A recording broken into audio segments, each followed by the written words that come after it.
بسم الله هنكمل ان شاء الله التمرين عشان في تريك هنا لازم ناخد بالنا منها. علامة التمانية والنقط دي، العلامة دي اسمها 8 بار، يعني 8 اعلى او اوكتاف اعلى في الجزء ده وفي الجزء ده. الاجزاء دي كانت منطقية انها تبقى موجودة لان انا كده كده بكمل السلم.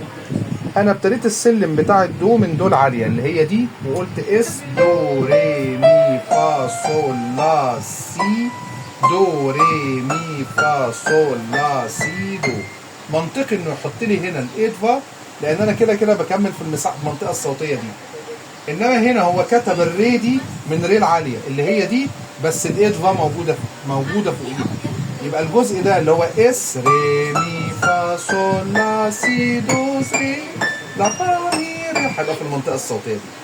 احنا لما طلعناه في الفيديو اللي فات كنا عاملينه في المنطقه الصوتيه دي عشان مجرد نفهم الاداء ازاي بتاع ان احنا بنعد ال6 مرات وال7 بننزل. انما انا ببتدي من الري دي، اس ري مي فا صول لا سي دو ديز ري لا فا مي ري 6 مرات. دي الثانيه، دي الثالثه، دي الرابعه، دي الخامسه، دي السادسه، السبعه هنزل ري دو سي. تعالى بقى شوف بينزل من اول الفا لغايه فين.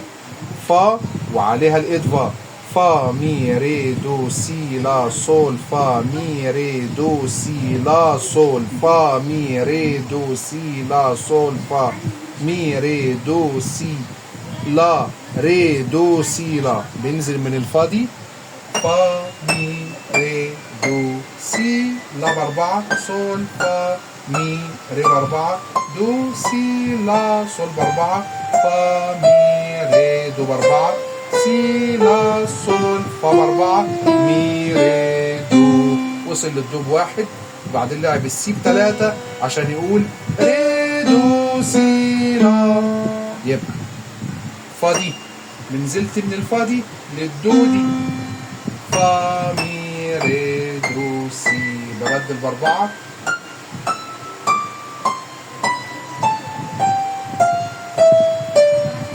سي لا صول فا مي ري دو سي ري دو سي لا. هطلع من الصول اوكتاف واحد، مي من الدو اوكتاف واحد تاني، صول لا سي، الصول اللي تحت دول وسط، صول لا سي دو ري مي فا صول مي دو ري مي فا صول لا سي دو مي فا صول لا سي دو ري مي صول لا سي دو ري مي فا صول دو لا سي دو. يبقى انا طلعت من الصول دي، صول لا سي دو ري مي فا صول اوكتاف واحد، دو مي فا صول لا سي دو ري مي صول لا سي دو ري مي فا صول دو ري مي فا صول لا سي دو سي لا صول. الجزء الثاني المره الجايه ده. ماشي.